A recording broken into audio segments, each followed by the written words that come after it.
de Previsión Social del Colegio de Ingenieros de Venezuela presenta. RCR presenta a María Alejandra Trujillo en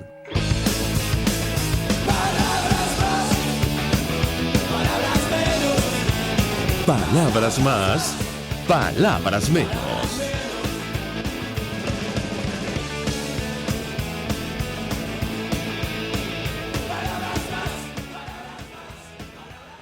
El 16 de junio del año 2000, el equipo que trabaja para esta hora los saludos, producción Marilia García, redacción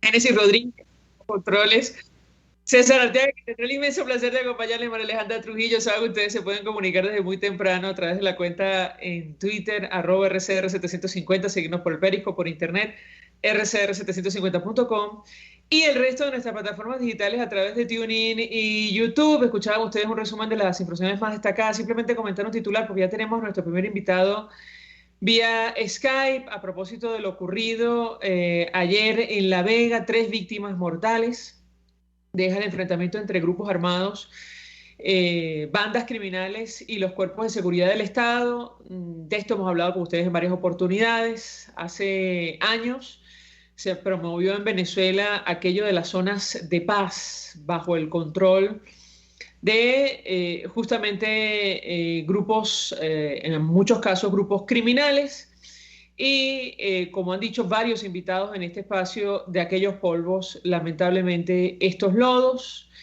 La pregunta que nos hacemos es: ¿quién asume la responsabilidad por estas 3 víctimas mortales, incluyendo una enfermera con 2 hijos que vivía con su madre? Nadie dice absolutamente nada al respecto, como ha ocurrido, por cierto, lamentablemente en otras oportunidades. Una situación similar, aunque guardando las distancias, porque en el caso de Apure, hablamos de grupos irregulares colombianos, está ocurriendo en el sur de nuestro país. Alguien que conoce perfectamente el tema nos acompaña tempranito, el presidente de Fundarredes, Javier Tarazona. Gracias por atendernos. Muy buenos días.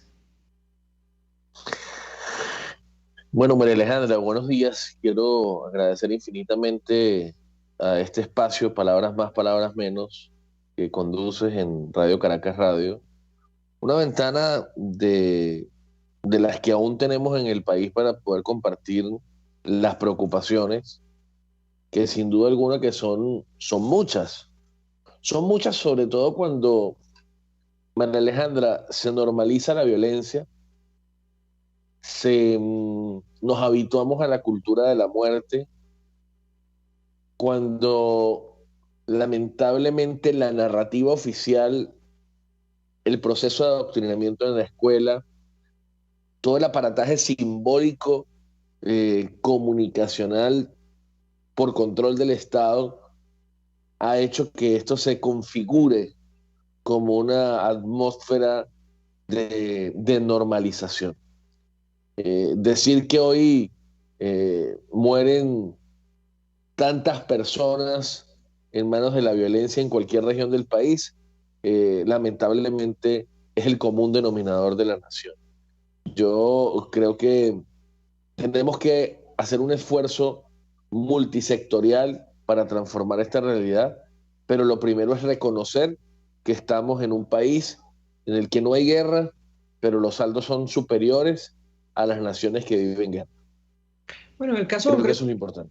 en el caso concreto del Estado Apure, usted decía el fin de semana que cerraba el domingo con mucha incertidumbre en la población de zonas rurales por un mensaje del Frente Décimo de las FARC en los sectores de La Capilla, El Ripial y Santa Rosa. Aparentemente ellos le pidieron a la población desplazarse, creo que por su seguridad. Esto lo pongo evidentemente entre comillas, tomando en consideración lo que está ocurriendo allí. ¿Qué puede compartir con nosotros acerca de lo que ha pasado en las últimas horas en esta región de Venezuela? Lo escuchamos. Bueno, mira, fíjate que en el estado Apure, en los estados fronterizos, yo quisiera, María Alejandra, marcar esto con bastante énfasis. En Fundarredes hemos hecho un esfuerzo por compartir un trabajo de investigación denominado Curva de la Violencia. Y esta curva de la violencia nos ha dado registros, por ejemplo, en el año 2019, de 1.887 homicidios. Y en el año 2020, quiero mostrarles, por ejemplo, que este informe lo pueden ubicar ustedes en la página web de nuestra organización.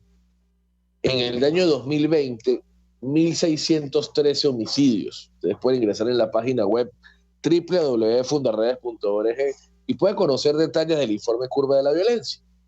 Cuando hablamos de 1.613 homicidios en el año 2020, en un año caracterizado por la pandemia, por la presencia policial y militar en la calle, por los controles, por las alcabalas perversas, uno dice, bueno, pues la movilidad fue poca y no debió existir tanta violencia.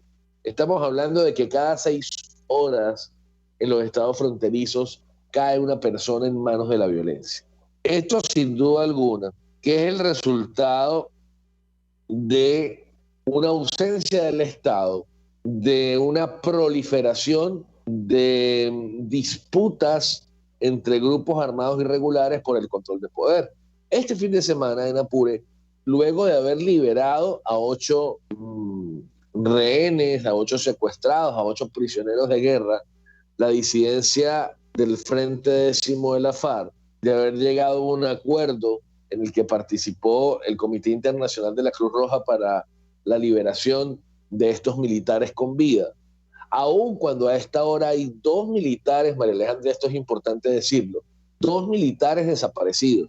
Se trata de Abraham Belisario y se trata de Dani Vázquez. Su familia está desesperada, su familia vive la angustia de la desinformación y obviamente que cada día pues es más tormentosa esta situación desde el pasado 23 de abril. El pasado fin de semana, la FARC le deja un mensaje sobre todo a la población de las zonas más rurales del Ripial, de Santa Rosa y de La Capilla. Retírense del lugar, váyanse de este sitio, porque el conflicto recrudece. ¿Y por qué recrudece?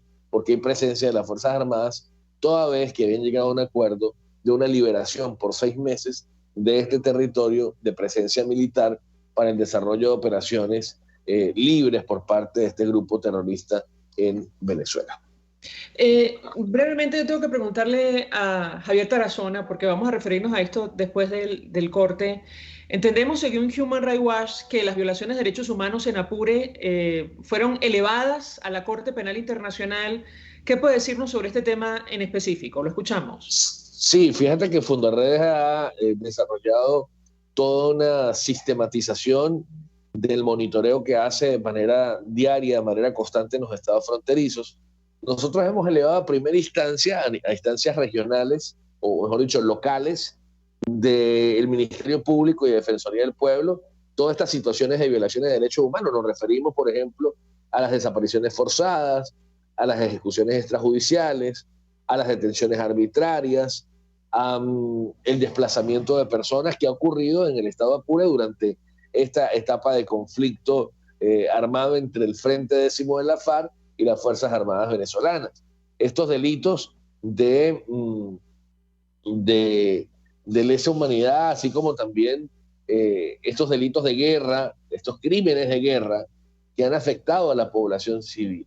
Pero también hemos acudido al sistema interamericano, al sistema universal y a la propia Corte Penal Internacional. La semana inmediatamente anterior, Fundarredes participó de una reunión importante con representantes de la Corte Penal Internacional. Debo informar que el día de mañana tenemos una reunión también con la misión de determinación de hechos, una misión independiente designada por Naciones Unidas que viene levantando informes sobre delitos de lesa humanidad que se cometen en el territorio venezolano, y esa es la razón para que nos persigan. Esa es la razón para que hoy se pretenda intimidarnos, callarnos y silenciarnos. Pero yo frente a esto tengo que decirle que la verdad, que finalmente la valora, la protege y la resguarda el Creador, Dios, la rectitud protege.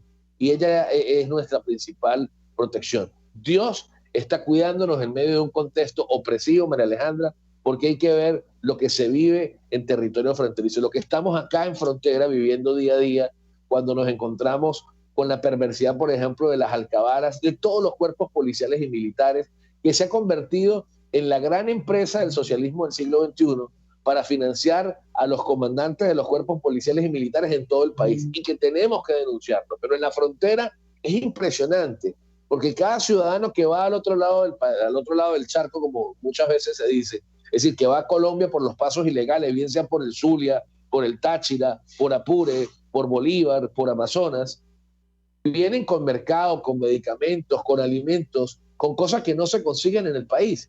Pero además de pagar la extorsión a un grupo irregular en las trochas, en los pasos ilegales, tiene que pagarle a los funcionarios que se colocan en una alcabala inconstitucional, pero que termina extorsionando al pueblo. Y esto tenemos que repudiarlo, esto tenemos que rechazarlo. Javier Tarazona, quiero agradecerle por haber recibido nuestra llamada tempranito, este contacto. Al regreso vamos a seguir hablando sobre lo que está ocurriendo en la Corte Penal Internacional con Tamara Sujú, que ya nos acompaña vía Zoom. Gracias, un abrazo muy grande. Vamos a la pausa. Dios te bendiga. Gracias, María Alejandra. Sí, hasta luego. Usted escucha Palabras Más, Palabras Menos en RCR 750 AM. Puedes seguirnos en nuestras redes sociales. En Twitter, @RCR750, la radio que se ve. Mensaje del ingeniero José Peraza, tesorero del FONPRES CIB. Estimado colega ingeniero arquitecto y profesional afín, el Colegio de Ingenieros de Venezuela y el Fondo de Previsión Social, preocupado por la salud de tu familia, ha diseñado un sistema de salud integral que coloca a tu disposición y que contiene asistencia primaria de salud, ambulancia, hospitalización, cirugía, oftalmología, dermatología, fisioterapia, psicología, odontología, farmacia y funerario. Para mayor información, visítanos a nuestros portales cib.net.be, fonprescib.net.be, Colegio de Ingenieros de Venezuela, construyendo futuro.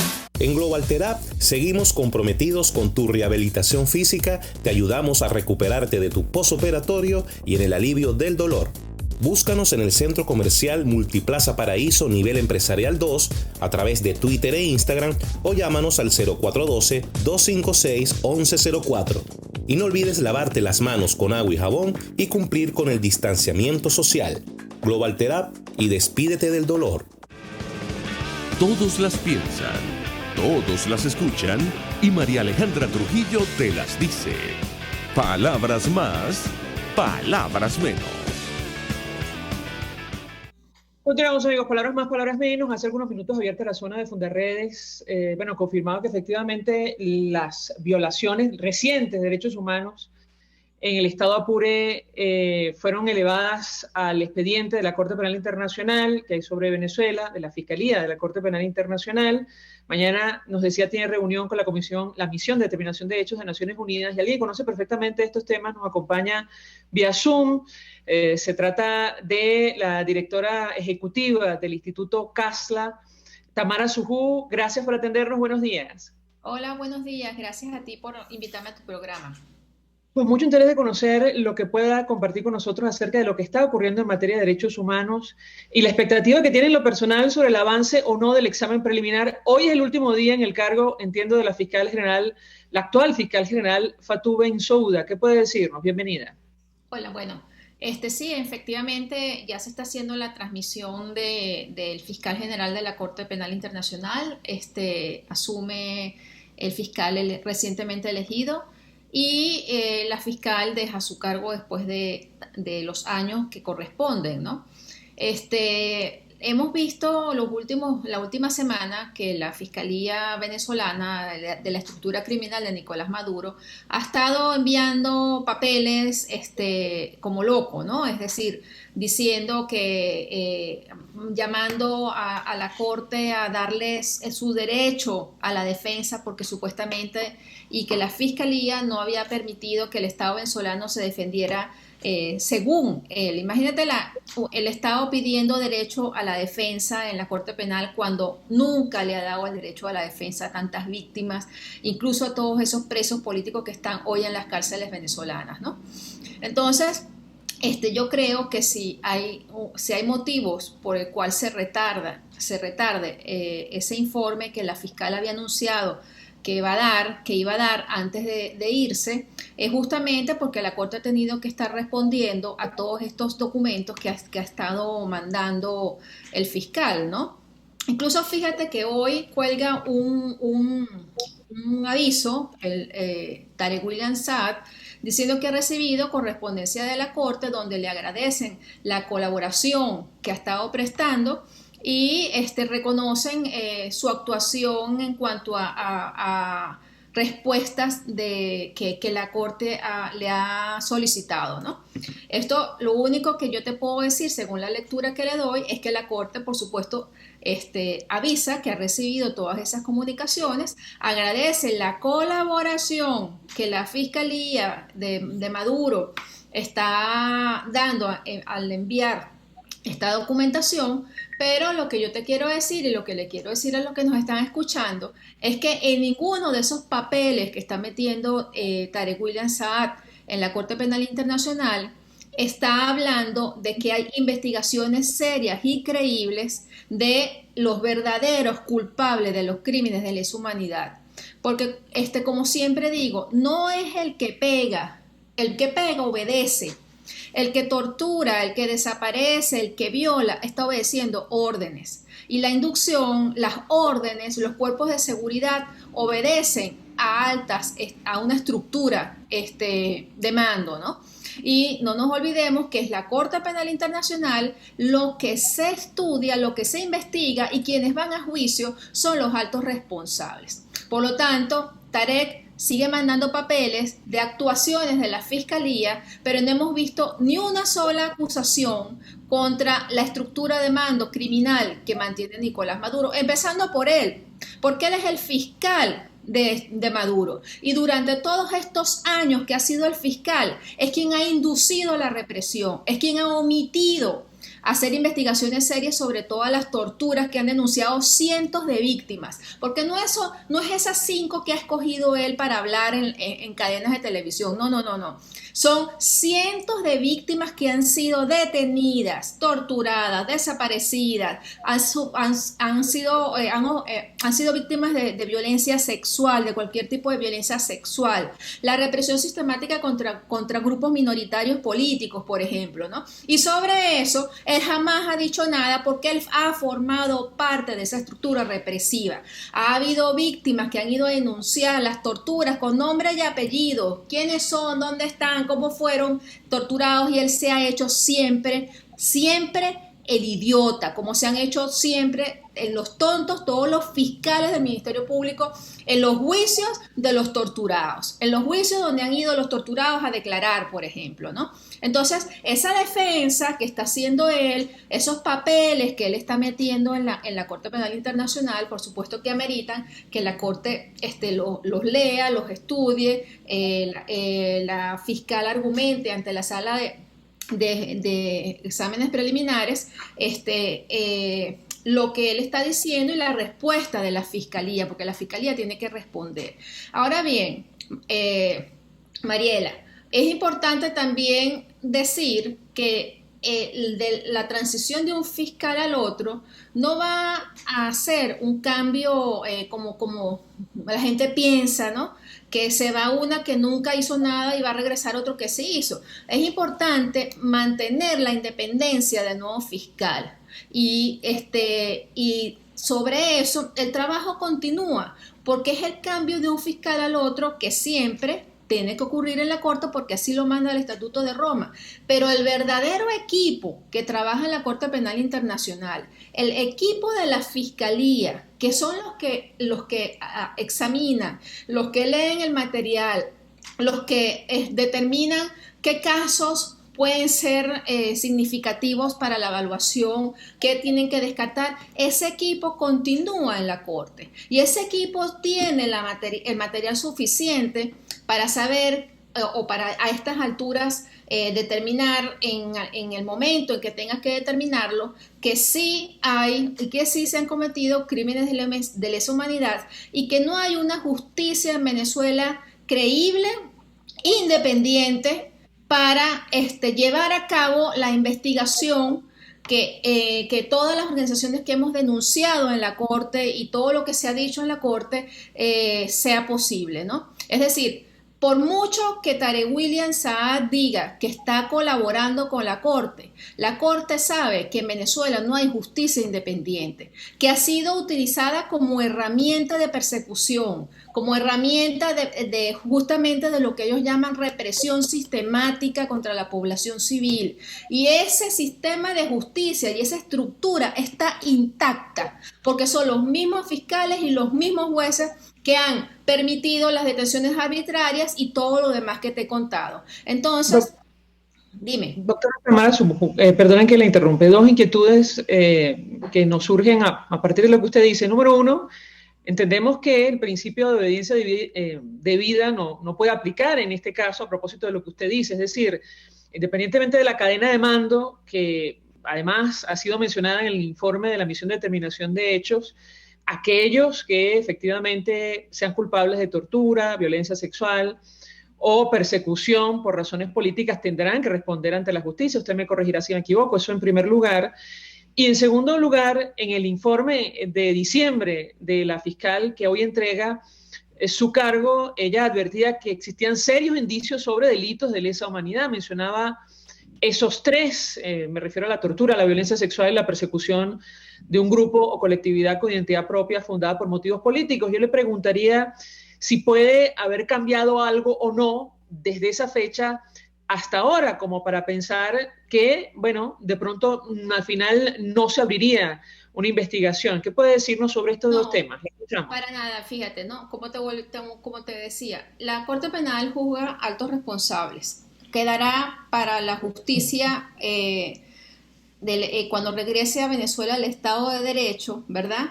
Ir por aquellos que fueron bajo los que obedecieron las órdenes, ¿no? Los oficiales que obedecieron las órdenes. Pero una vez que tú juzgas a una estructura de los altos responsables, es una cadena, ¿no? Que termina en aquel que obedeció.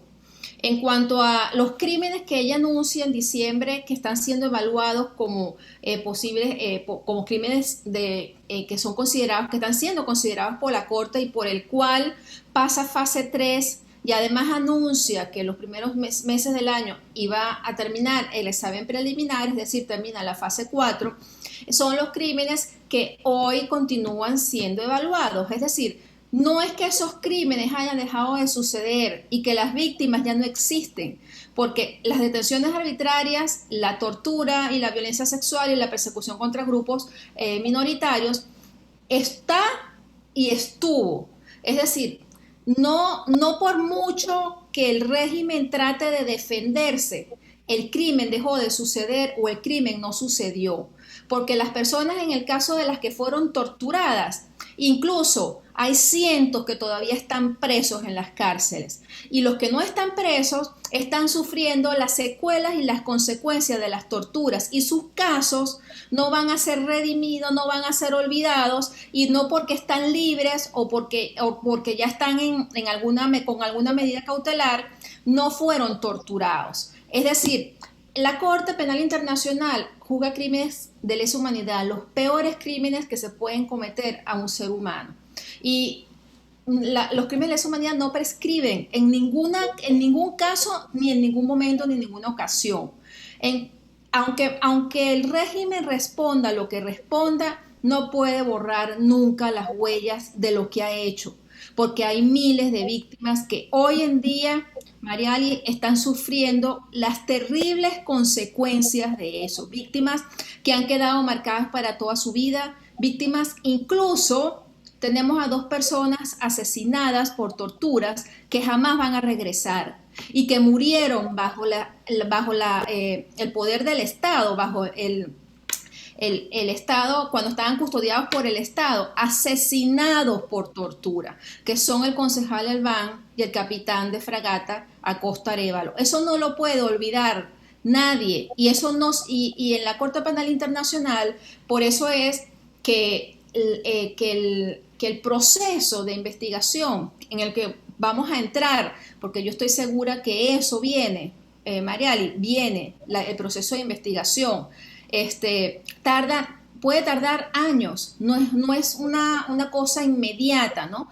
Pero las víctimas de esos crímenes van a tener justicia, Mariali, porque no puede borrarse lo que ha hecho la estructura de mando, no puede borrarse tanto daño. Y además todos ellos, todos los responsables, los comandantes, los señalados de la policía política, los señalados de la División de Contrainteligencia Militar, siguen estando en esas estructuras como si nada hubiera pasado. Un ejemplo de esto son los 2 condenados por el caso Acosta Arévalo. Estos 2 funcionarios que sacaron de la nada y a los cuales la estructura de mando está mostrando como los culpables, estas personas están libres en la sede del DGCIN, no están presos, no están en una celda, están de alguna manera burlando el dolor de su familia y en el caso de Acosta Arévalo. Entonces, mira, yo lo que pienso en este momento es que si hay algo que retarde esta respuesta o lo que había anunciado la fiscal saliente de terminar con su examen preliminar antes de dejar su mandato, es justamente las cosas que ha tenido que responder a Tarek, que ha estado desesperado la última semana mandando comunicaciones como loco, incluso y diciendo que las pruebas que tiene la Corte es por por redes sociales, es decir, comunicaciones donde supuestamente las pruebas son de Twitter. Hasta ese punto ha llegado este criminal, ¿no? A descalificar el trabajo de los que trabajamos en la Corte, diciendo que pues las pruebas son obtenidas por redes sociales.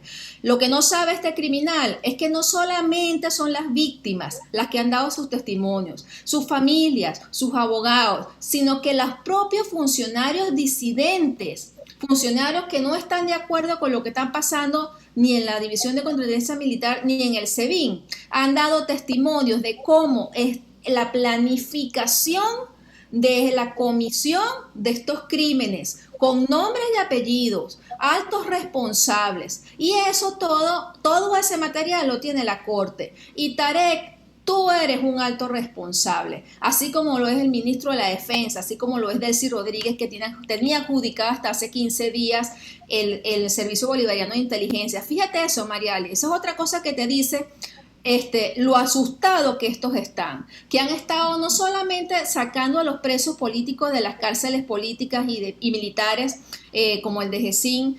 Me imagino que deben estar pintando las celdas de tortura y poniéndolas bonitas y hasta con ramos de flores y una alfombra que diga bienvenidos, ¿no? Porque son así de cínicos estos, ¿no? Ellos creen que echándole pintura a las celdas de tortura van a desaparecer lo que han hecho. Pero además de eso, resuelven quitarle el SEBIN a la vicepresidencia de la República cuando la tenía desde el año 2013, que Chávez lo decretó, creo que 2012-2013, porque el SEBIN respondía directamente a la vicepresidencia de la República, y desde el año 2012 o 2013 hasta hace un mes, hasta hace 20 días, la vicepresidenta de la República era la jefa directa del SEBIN y todo lo que sucedió en el SEBIN era su responsabilidad. Entonces, no van a poder lavarle la cara a la estructura de mando de la tiranía, por mucho que Tarek William Saad haga. Tamara Sujú, 1.000.000 de gracias por atendernos, acompañarnos. Seguramente en el futuro la contactaremos otra vez, como es natural, cuando haya noticias sobre el avance o no de este examen preliminar, el inicio de una investigación formal sobre el caso Venezuela. Gracias. Directora ejecutiva del Instituto CASLA, nosotros nos despedimos. Nos hemos pasado incluso un poquito de tiempo, los dejamos por todos los medios. El Fondo de Previsión Social del Colegio de Ingenieros de Venezuela presentó